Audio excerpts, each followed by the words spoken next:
Bonjour à toutes et à tous et bienvenue sur Le Bon Choix, le podcast grâce auquel vous ne prendrez plus jamais de mauvaises décisions. Alors j'ai l'immense plaisir d'accueillir aujourd'hui au micro du Bon Choix Alexandre Cougninck. Bienvenue Alexandre. Merci beaucoup de m'accueillir avec plaisir. Très heureux d'être là. Ravie de t'accueillir sur ce podcast puisque nous on s'est rencontrés sur un sujet qui est très différent des sujets dont j'ai l'habitude de parler, qui est un sujet qu'on a en commun qui est le Web3. Complètement. Alors pour moi c'est un sujet d'intérêt, pour toi c'est un sujet d'expertise. Oui. Donc on aura plein de choses à apprendre de Mmh. toi sur ce sujet-là. Avant de parler, de Web3, si on vient à parler de Web3, tu es, surtout et avant tout, le fondateur et le dirigeant d'Ailix, mais c'est pas ta seule boîte, c'est pas ta Non. seule activité et bah, je te propose peut-être, de commencer par ça, de nous raconter, qui tu es et ce que tu fais. Avec plaisir, avec plaisir. Bah, écoutez, moi, je suis tombé dans l'entrepreneuriat depuis un petit peu dans la marmite. À l'âge de 15 ans, 16 ans, j'ai créé ma première boîte. Donc je suis entrepreneur un peu depuis quelques années. Et c'est vrai que j'étais toujours touché par ça. J'ai toujours eu envie d'entreprendre, envie de créer des choses. Quelqu'un d'assez créatif, donc j'ai eu besoin de ça. Donc j'ai créé une première boîte qui était, bah, toute petite, qui était une boîte de photographie. Voilà. Et dès que j'ai eu 18 ans, au premier jour, j'ai pu la créer officiellement, légalement, et cetera. Donc ça a été un petit moment intéressant. Et donc ça m'a mis directement dans le business, dans comprendre les logiques de business, et cetera. Derrière, j'ai fait des études de droit parce que, bah, je pensais que en tout cas, dans ma famille, c'était ce qu'il fallait faire et finalement, ça me convenait pas du tout de répéter les mêmes choses, donc j'ai voulu, partir dans d'autres choses comme le business, et donc j'ai fait un IUT, commerce, et derrière, en même temps, en fait, j'ai toujours créé des choses, donc j'ai gardé cette entreprise de photos, à l'époque, puis j'ai créé une autre société, dans ce moment-là où on crée les algorithmes, donc d'intelligence artificielle pour, prédire les matchs de paris sportifs et donc du coup, on a créé une entreprise là-dessus, en 2014-2016 et donc ça a pris beaucoup, beaucoup de temps, de faire tout ça. En parallèle, du coup, j'avais mes études, j'ai essayé de faire une levée de fonds aussi de ce point de vue-là pour cette start-up, qui a marché, qui a eu une grande histoire autour de ça, on pourra en parler, mais en tout cas, c'était assez rigolo. J'ai été embauché dans ma propre boîte, en tant qu'internant de l'école de commerce, ce qui est assez rare. Ah effectivement, c'est Donc, original. c'est assez original quand à la fin, il faut expliquer, bah, qui est ton maître de stage, faire ta propre soutenance à toi-même, enfin, faire le rapport, enfin, il y a plein de choses assez rigolotes. L'école était pas prête, mais on les a bousculés un peu et ça a marché. Mais donc voilà, première entreprise, qui était très fatigante, une start-up vraiment intéressante, mais on arrivait à faire des belles rentabilités de 140 par an sur un secteur assez particulier comme les paris sportifs, donc c'est vraiment c'est une niche, C'est un secteur passion. c'est un secteur passion, c'est un secteur aussi qui est très régulé, donc très difficile d'accès, très difficile de lever des fonds là-dedans, et cetera. C'est un peu compliqué, mais c'était passionnant. La boîte a été créée en Irlande également parce que du coup en France, il y avait trop de réglementation, donc tout un tas d'histoires autour de cette entreprise, c'était rigolo et du coup, c'était ma première rentrée dans l'IA aussi, puisqu'on faisait les algorithmes à cette époque où tout le monde s'en fichait un peu, hein. L'IA à l'époque, c'était pas du tout trendy, personne n'en parlait, enfin, c'était des chercheurs qui en parlaient entre eux, mais le monde entier savait pas ce que c'était, comment ça fonctionnait. Toi, tu avais quand même une appétence pour ça parce que, Mmh. bon, tu es quand même geek Oui, oui, de moi je suis base, ouais, complètement. Je suis un gros geek, j'adore ça, je me passionne par la tech et pour le coup, j'adore mettre les mains dedans et cetera et on en reparlera, c'est là où la technologie aujourd'hui, avec le low code, avec l'IA, permet à des gens non codeurs comme moi de pouvoir faire des choses incroyables. Donc c'est ça aussi où ça peut être intéressant. Mais à cette époque-là, je savais pas coder non plus et donc du coup, je m'appuyais sur des techs, mais j'étais passionné par le sujet, ouais, complètement. et cette boîte, tu l'as toujours? Et cette boîte, non, malheureusement, donc on a levé 1 million dessus et ça a été assez compliqué, parce que justement, j'ai levé avec les mauvaises personnes, D'accord. et c'est vrai qu'en fait, malheureusement, quand tu veux lever dans ce secteur-là, donc soit la pornographie, soit les jeux d'argent, soit, je sais plus le troisième qui était interdit, mais globalement, tous les fonds d'investissement te ferment la porte. OK. Donc en fait, tu te retrouves à pas pouvoir aller dans le circuit traditionnel. Le public, faut même pas en Même pas parler, par ouais. voilà. Et en fait, du coup, tu te retrouves un peu seul et du coup, au bout d'1 an à lever des fonds avec des fonds tradis qui me mettent fermer la porte, bah, je suis allé vers les seuls endroits qui acceptent toi, c'est-à-dire les casinos, les jeux en ligne, donc un milieu assez particulier. J'ai découvert des codes de ces milieux-là qui sont assez, fermés, c'est un peu un monde à part, c'est un peu un monde parallèle, et c'est vrai que du coup, j'ai levé avec les mauvaises personnes, ne sachant pas vraiment du coup à quelle fin ça me vouait à cette époque-là. Et donc, on a levé, mais du coup, j'ai décidé de laisser la boîte, parce que on peut pas trop en parler là en podcast, mais c'était des gens pas forcément recommandables et donc du coup, j'ai préféré, garder ma vie et et laisser la boîte plutôt y perdre beaucoup plus de choses et donc notamment ma compagne de l'époque m'avait dit, de sortir de là et c'est ce que j'ai fait et Faut c'était une bonne toujours chose. écouter son partenaire. C'est généralement les gens qui nous connaissent le mieux. Exactement et qui ont un peu plus de recul parce que nous, on est Mmh. dedans, on est à fond dedans et c'est vrai que quelquefois, il y a des signaux qu'on a des fois du mal à voir sur le moment, parce qu'on est à fond dedans, parce qu'on Mmh. est on est un petit peu bombardé de mauvais signaux justement, dans le cerveau et donc c'est vrai que des fois, on a du mal à prendre du recul sur le moment et c'est là où avoir des partenaires qui nous connaissent, qui nous veulent du bien, peuvent être là pour justement nous aider à voir un peu des réalités que des fois on ne voit pas plus vite. C'est un vrai sujet ça, le bombardement d'informations, Mmh. puisqu'en fait notre cerveau, on le sait pas, hein, mais il traite, des milliards d'informations par seconde Complètement. et dans notre capacité à faire les bons choix, cette capacité justement à, se connaître soi-même et savoir quels raccourcis aussi on peut être tenté de prendre Complètement. et les biais Et qui les peuvent biais, nous amener à prendre complètement, certaines décisions un peu par automatisme, hein, parce qu'on pense que c'est la bien bonne sûr. décision, Ouais. c'est effectivement c'est clé. Je trouve que les biais mentaux aujourd'hui, c'est vraiment un énorme sujet, Énorme. sur lequel j'ai beaucoup travaillé. Mais c'est vrai que se connaître, ça permet de connaître, ce vers quoi on peut tendre, Mmh. et ce par quoi on va être attaché dans ce qu'on va nous dire, par exemple. Et Oui, donc le problème, c'est qu'on peut s'inventer des réalités. C'est souvent le cas d'entrepreneurs. Parce que quand on est entrepreneur, il faut se dire quand même qu'on ouvre des portes fermées, on passe notre temps à casser des murs, à prendre des murs. Et donc beaucoup de gens ne croient pas en ce qu'on veut faire, souvent au début. Donc c'est vrai que c'est compliqué, c'est un milieu difficile. Les gens autour de nous sont un peu déconnectés parce que nos proches ne comprennent pas vraiment ce qu'on fait. Et donc du coup, on se sent un peu seul.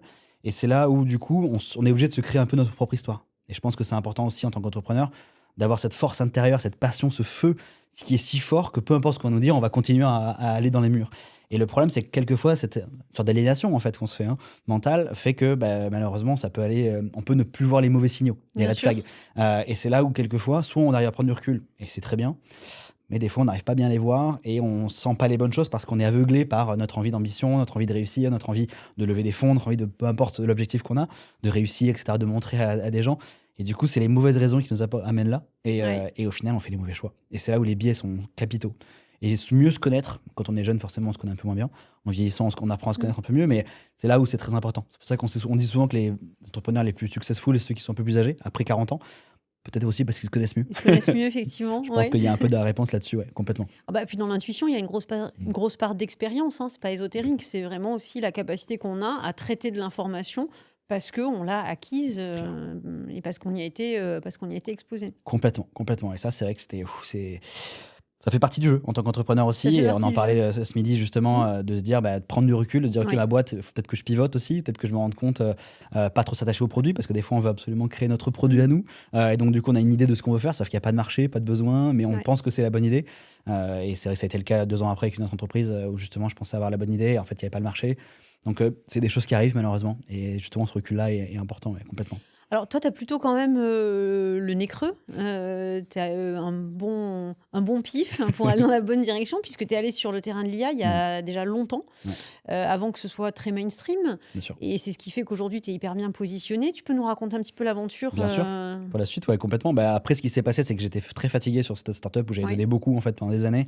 Et au final, bah, pour rien, parce que du coup, j'ai dû laisser l'entreprise telle quelle. Et du coup, en fait, j'ai tout abandonné. Enfin, j'ai dû abandonner le navire. Et donc, malheureusement, en fait, bah, je me suis retrouvé un peu sans rien, à travailler des années en se tuant à la tâche pour ouais. finalement rien. Donc, j'ai eu besoin de faire un métier où je gagnais de l'argent rapidement sans avoir à mettre 2 ans de production. Et donc, qu'est-ce qu'on fait en ce cas-là? Cabinet de conseil, le classique. Euh, Alexandre Cougnen Consulting. c'est ça, exactement. Et donc, j'ai créé un cabinet de conseil. À cette époque-là, comme j'avais fait un peu de droit et que j'étais un peu technique, bah, c'est vrai qu'il y a le RGPD qui est arrivé. Oui, Et j'ai des copains qui m'ont dit: ah, j'aimerais bien que tu nous accompagnes un peu sur le RGPD, on ne connaît pas. Moi, je m'y suis mis dedans. Et en fait, l'intérêt, c'est que c'était vraiment un croisement de deux sujets que j'aimais bien, le légal et la technique. Et donc, finalement, avoir des gens, tu as beaucoup de juristes qui font du RGPD, mais qui comprennent rien à la technique informatique. Et donc, du coup, dès qu'on parle d'informatique, qui est une partie importante du RGPD, ils sont plus là. Et à l'inverse, dès que tu demandes à des informaticiens de faire du juridique, il n'y a plus personne. Et donc, oui. avoir des gens qui comprennent un peu les deux, c'était assez rare. Et donc, du coup, j'ai créé un cabinet là-dessus, dans le sud de la France, où aujourd'hui, on est dans l'Hérault, par exemple, on est parmi, là, je crois, numéro 2 dans le nombre de DPO, OK. donc d'accompagnants. Donc, même si c'est une petite boîte, c'est vrai que comme on est sur une niche, bah, ça permet d'être assez Oui, gros tu de as ce de point belles de parts de vue-là. marché, ouais. Mmh. Exactement. Donc, on a développé ce cabinet d'RGPD, et donc, du coup, qui continue aujourd'hui, qui marche bien, et dans lequel, en fait, on accompagne les entreprises très rapidement, où on externalise, en fait, 80% du RGPD. OK. Parce que souvent, c'est de l'administratif pour beaucoup de gens, et donc, nous, on le fait à leur place, et ça permet de faciliter la chose. Et donc, aujourd'hui, ça tourne toujours. Et en fait, je commençais à avoir des demandes en 2020, etc., 2022, sur commencer à faire de l'IA, on commençait à avoir des choses qui arrivaient sur cette question-là. Et au bout d'un moment, je me suis dit, je vais y aller, parce que j'aime ça, parce que j'adore j'ai une appétence pour la tech, et qu'à cette époque-là, il n'y avait pas grand monde sur le secteur de l'IA qui avait un peu d'expérience. Moi, je ne suis pas chercheur, hein, du tout, Mmh. mais en tout cas, il y a peu de gens, et donc du coup, je suis un peu allé là-dessus avec des copains, encore une fois, pour me faire la main, sans des grandes prétentions. Et en fait, à force d'apprendre, de travailler, on a fait beaucoup de choses. Et donc, du coup, cette branche-là, IA, de ce cabinet, est devenue un peu trop grosse. Et donc, du coup, je décide d'en faire une entreprise à part, qui est Alix, et qui est devenue donc, l'entreprise que j'ai actuellement là-dessus, qui est spécialisée dans l'IA, dans laquelle, en fait, aujourd'hui, on a plusieurs activités. On a une première activité qui est l'accompagnement et le conseil aux dirigeants et entreprises sur l'IA, parce que c'est vrai peut-être qu'on en parlera, mais l'IA change beaucoup de choses pour les entreprises. Bien sûr. C'est un vrai Big Bang, et donc aujourd'hui, c'est une révolution qu'il faut prendre. Et malheureusement, beaucoup d'entreprises ont encore du mal, n'ont pas forcément les bons codes. Ils sont un peu aussi échaudés avec le Web3. Oui. Donc certains me disent, ah bah bon, c'est qu'une vague, hein. On a eu avec la crypto, maintenant la vague c'est l'IA, dans 6 mois elle est plus là. J'ai un peu des gens qui me disent ça quelquefois aussi, donc il faut aussi casser ces codes-là, et c'est penser ces limites. Donc ça, c'est la première activité. Deuxième activité là-dessus, c'est tout ce qui est partie formation de COMEX, de CODIR, etc., pour des grands comptes, comme Kuehne+Nagel, comme Rand, comme des grands groupes qu'on accompagne. Ok. Et ensuite, on a aussi notre activité qui est développement sur mesure d'automatisation. Parce que les clients qu'on accompagne souvent, ils ont envie d'automatiser aussi pas mal de leur business. Donc ça, on pourra en reparler, mais sur des experts comptables, des entreprises, en fait, il y a des tâches à peu de valeur ajoutée qui, en fait, dès qu'on les automatise, d'un coup, on gagne beaucoup de temps. Là, pour un de nos clients, on a fait gagner 1200 jours hommes pour une entreprise de 60 personnes. Waouh, Donc c'est une énorme. petite boîte. Et en fait, nous, aujourd'hui, en moyenne, on arrive à faire gagner 8% à 10% de masse salariale en plus. C'est énorme. Donc en fait, toi, tu commences par la tête de l'entreprise, c'est-à-dire travailler avec le dirigeant, la dirigeante pour évaluer, débroussailler le sujet. Et puis surtout, je pense aussi tester la motivation, Bien parce sûr. que j'imagine qu'une entreprise ne va pas vers une automatisation de masse Complètement. si tu n'as pas à un moment une vision à la tête de l'entreprise que c'est un peu le sens de l'histoire, là, clairement, par rapport à ce qui est en train de se passer. Et ça change trop de choses, surtout. Oui. Du coup, les gens ont du mal à imaginer tout ce que ça va changer à long terme. Et du coup, c'est là où il faut les accompagner. Oui, puis il y a des peurs aussi. Et puis il y a beaucoup de peurs, beaucoup de peurs. Et on penserait que les peurs sont souvent au niveau des salariés, de perdre leur emploi, etc. Mais en fait, c'est également au niveau des dirigeants. Parce que le changement fait peur. Et ça, on pourra en parler des heures. Le changement est source de peur. Et là, pour le coup, on est en plein dedans. Et de la part des salariés, il y a une réticence ou pas? Parce qu'il y a toujours l'a priori, alors qui nous, parce qu'on baigne beaucoup là-dedans, nous semble complètement obsolète, je vais perdre mon emploi. Alors qu'en fait, c'est pas je vais perdre mon emploi, c'est je vais gagner un temps considérable où je vais pouvoir me repositionner sur des choses à très forte valeur ajoutée, alors qu'aujourd'hui, je fais des trucs qui sont pas super intéressants. C'est clair. Est-ce que tu les ressens encore, ces blocages, ou au contraire, ils sont plutôt preneurs quand tu arrives avec des solutions justement d'automatisation où tu leur dis globalement, ta journée va changer en fait, tu vas plus du tout faire le même job? Bien sûr. En fait, ça dépend de l'approche de l'entreprise. Ça dépend de beaucoup de choses, c'est assez multifactoriel. C'est compliqué d'avoir la bonne recette magique, malheureusement. Il faut que l'entreprise soit aussi axée vers l'innovation, le changement. Une entreprise qui sont un peu sclérosées, notamment les grands groupes, donc ils ont du mal à bouger, ils ont du mal à mettre un peu d'inertie, et donc c'est très difficile à bouger. Et donc du coup, il y a des gens, ça fait 30 ans qu'ils font pareil, et ils n'ont pas envie qu'on les change. Donc il y a aussi ce côté, j'ai pas envie de changer. Il y a aussi ce côté, j'ai peur du changement, j'ai peur de pas y arriver, j'ai peur de mal faire, j'ai peur de perdre mon emploi, j'ai peur avec ça. Une des questions que moi je pose toujours en formation, c'est aujourd'hui, est-ce que vous vous sentez dépassé par vos tâches? C'est-à-dire qu'on vous en demande plus pour le temps que vous avez en 24 heures. Et en fait, la réponse, c'est que toutes mes formations, chaque fois, j'ai 80% de gens qui sont dépassés. Et donc la réalité, c'est qu'ils ont peur de perdre leur job, mais en réalité, ils sont déjà sous l'eau. Et donc ces gens-là, en fait, ils sont déjà à 130%, 3/4 des salariés que je croise. Et donc si jamais, en fait, on leur permet ces 30-40% de baisser, mais en fait, ces gens-là, ils seront contents parce qu'ils vont enfin retrouver du temps. Les entreprises avec qui on a développé les automatisations, aujourd'hui, ils ont des tâches plus intéressantes, qui prennent moins de temps, à plus haute valeur ajoutée, où on fait travailler leur esprit créatif, leur esprit d'entrepreneuriat, leur esprit de trouver les solutions business, etc. Beaucoup plus intéressantes. On en parle à midi. J'ai encore automatisé une tâche la dernière fois avec mes équipes, de quelqu'un qui appuyait sur un bouton et pendant 10 minutes, l'ordinateur se frisait. Et donc pendant 10 minutes, les salariés attendaient bêtement que son ordinateur se défrise, se débloque. Et en fait, moi, je voulais pas faire du franglais. Et donc du coup, pour que ça se débloque, mais ça prend 10 minutes. Donc elle scrolle son téléphone pendant 10 minutes. En attendant De pouvoir réappuyer sur son bouton pour refaire un nouveau bilan comptable. Et en fait, le problème, c'est que ça prend 10 jours par an. Elles sont 2 à faire ça. Donc il y a 20 jours de perdu pour des tâches qui sont nulles, ennuyeuses, et pour qui on pourrait faire autre chose. Bien sûr. Ces gens-là, ils ont un cerveau, ils ont une envie de faire autre chose, ils pourraient être formés, accompagnés à faire autre chose. Et ça aujourd'hui, c'est des choses qu'il faut pouvoir mettre en avant. Là, aujourd'hui, un de nos clients qui était frigoriste, on est en train d'automatiser le service de vie, notamment, et tout l'intérêt de l'entreprise. Ils sont passés de 4 personnes au service de vie à 0,5 personnes. Et on pourrait se dire, bah oui, mais les gens, ça y est, ils ont disparu, etc. Ils peuvent plus travailler, où est-ce qu'on les a mis? Oui, tu as supprimé 3,5 emplois. Exactement, pas du tout. En fait, ce qui se passe, c'est que ces emplois-là, on les a convertis, entre guillemets, à d'autres tâches. Et aujourd'hui, les gens sont plus heureux. Il y en a un qui est devenu quasiment top performer en sales. Il y a des gens qui sont en RH. Ils sont plus heureux aujourd'hui, en fait, dans leur métier, parce qu'ils font des choses plus intéressantes. On les a amenés. Alors, il faut aussi que l'entreprise elle puisse faire de la formation pour amener à reskiller un peu aussi tous ses salariés. Mais c'est des gens qui ont du potentiel, une envie, et qui ont envie de faire autre chose. Et du coup, qui font des tâches beaucoup plus intéressantes au final. Et là où toi, tu es vraiment tu as vraiment une valeur d'exemplarité, c'est que toi, dans ta boîte aussi, Bien tu sûr. as automatisé énormément de choses. Énormément de choses. Moi, j'ai automatisé tout ce que je peux automatiser, je le fais en général parce qu'aujourd'hui, même avec une faible masse salariale, on arrive à faire beaucoup de choses. Oui, Justement parce qu'on a automatisé beaucoup de choses sur la partie de vie, les créations de contenu, sur pas mal de choses, sur les formations. Il y a tellement de choses qu'on a automatisées qui fait que on arrive à être beaucoup plus nombreux que ce qu'on est. Et ça, c'est quand même assez intéressant. Et c'est ce que je conseille. Moi, des fois, j'ai des startups qui arrivent, elles sont 5. On arrive à les faire passer à quasiment 10 personnes en oui, salarié. Ça, c'est quand même quelque chose d'une puissance énorme d'avoir une entreprise de 5 personnes qui produit comme s'ils étaient 10. oui. On a fait ça avec une startup à Bruxelles, là, c'est fou, c'est vraiment. Et ça, quand même, c'est l'avenir de beaucoup d'entreprises. Parce qu'aujourd'hui, on manage des humains, demain, on managera des humains et des robots. Entre guillemets, c'est le mot qu'on donne beaucoup, mais d'automatisation de robots. Et c'est ça qui va changer dans la vie et qui va changer beaucoup, beaucoup de choses, dans lesquelles il faut être préparé, justement. Ah, je Ouais, pense qu'il faut y être préparé, effectivement. Et je rebondis sur quelque chose que tu as dit ouais. qui, pour le coup, est assez étonnant. C'est qu'on aurait tendance à penser que les grands groupes sont mieux positionnés Mm. parce qu'ils ont des dirigeants et des dirigeantes qui ont peut-être plus de temps ou de possibilités Et de de moyens. s'intéresser et de moyens Ouais, pour s'intéresser à des sujets qui sont quand même des sujets euh, hauts en termes de réflexion, bien de sûr. stratégie, de Bien sûr. prospective, etc. Mm. Alors que toi, tu dis que tu as aussi des Mm. TPE, des PME Bien sûr. et que finalement, c'est peut-être eux qui changent le plus rapidement. Pour moi, aujourd'hui, on a un tournant. Et ça, je pense que c'est quelque chose qu'il faut absolument que tout entrepreneur comprenne. C'est qu'aujourd'hui, on est, pour moi, la seule fois de l'histoire de l'entrepreneuriat où les petites entreprises ont un avantage sur les grands groupes. Pour moi, à ma connaissance, c'est jamais arrivé. C'est-à-dire que d'habitude, un grand groupe, s'il veut manger une petite entreprise, il le fait. S'il veut aller sur un secteur sur lequel il n'est pas, il met 2-3 millions et il y est. En fait, il peut déployer en quelques semaines 50, 100 personnes, 200 personnes s'il le souhaite. Chose qu'un petit groupe, une PME peut pas faire. Elle, si elle Bien veut sûr. pivoter, c'est sa boîte qu'elle met en danger. Et donc, des fois, elle peut pas se dire, ah ben moi, j'aime beaucoup cette idée, je vais mettre 100 personnes dessus. Elle peut pas faire ça. Mm. Et donc, aujourd'hui, pour moi, pour la première fois de l'histoire, on a des petites entreprises, PME, TPE, qui peuvent en quelques mois pivoter, mettre en place des produits qui leur coûtent pas non plus des millions et qui leur permet en fait prendre des parts de marché à des grands groupes que normalement elles n'auraient jamais pu prendre. Sauf qu'elles proposent un service qui est plus personnalisé, qui est plus puissant, qui va plus vite, qui est plus efficace et pour moins cher du coup, puisqu'elle s'est Oui, automatisée.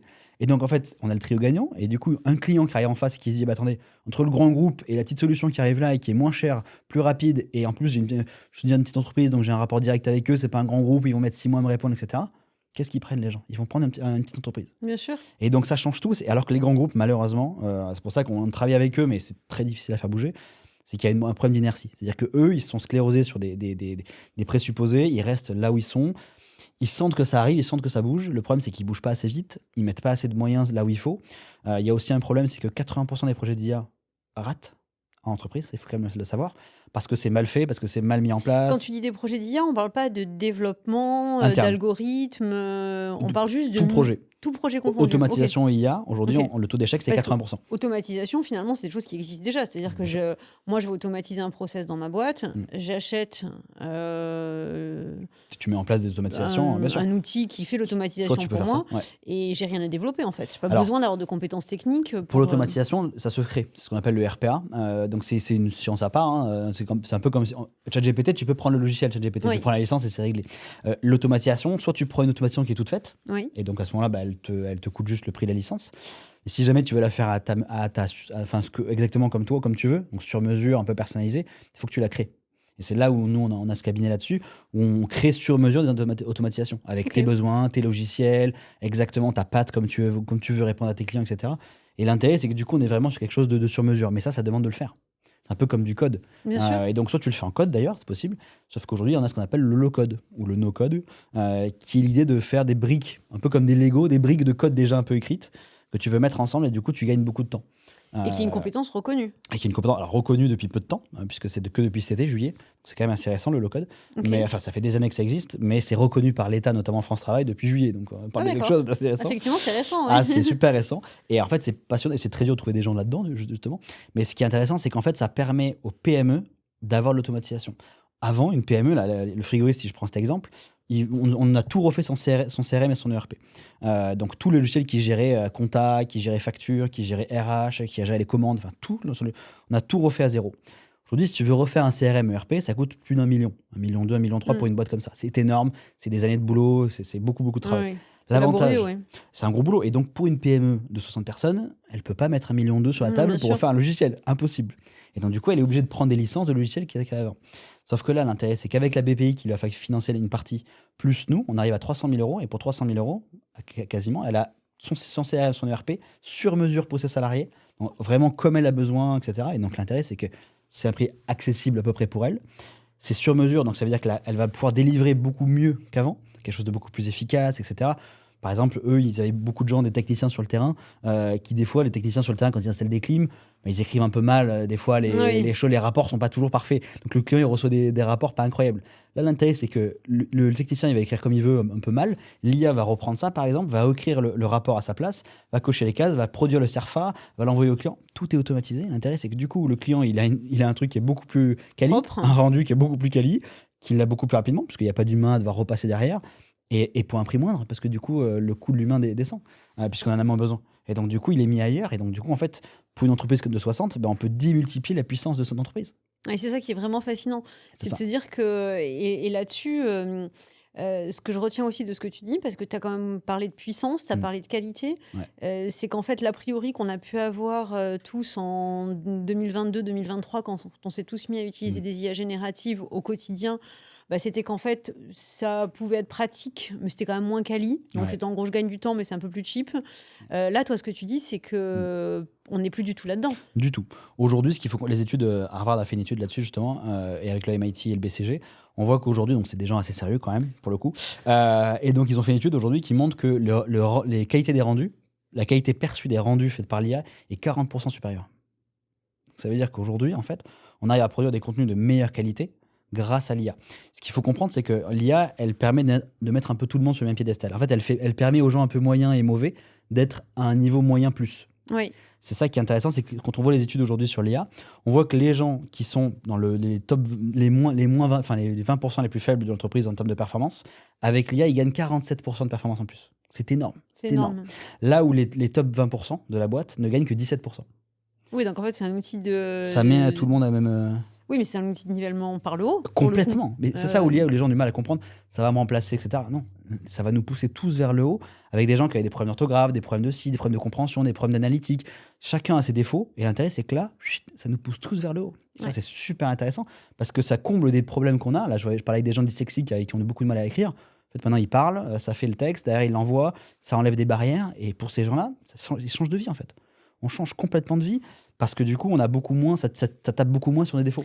Oui, d'autant plus qu'on sait très bien que nos capacités de création et de contribution, elles sont impactées par les Bien peurs sûr. qu'on va avoir de la manière dont, Bien sûr. la manière dont je m'exprime va être reçue, les a priori que les personnes vont avoir sur moi, si c'est pas ma langue maternelle ou si je m'exprime pas parfaitement. Complètement. Il y a beaucoup de gens qui sont bloqués dans les peurs comme ça. Bien sûr. Je vais pas savoir bien écrire, mes mails sont pleins de fautes, Mm. je vais pas savoir comment le dire, du coup je vais pas arriver à démarcher, etc. Beaucoup de gens ils s'enferment un peu dans ces choses-là. Alors que là maintenant avec l'IA, on peut refaire les mails, on peut faire retravailler tout ça. Et ça permet de gagner un temps qui est énorme.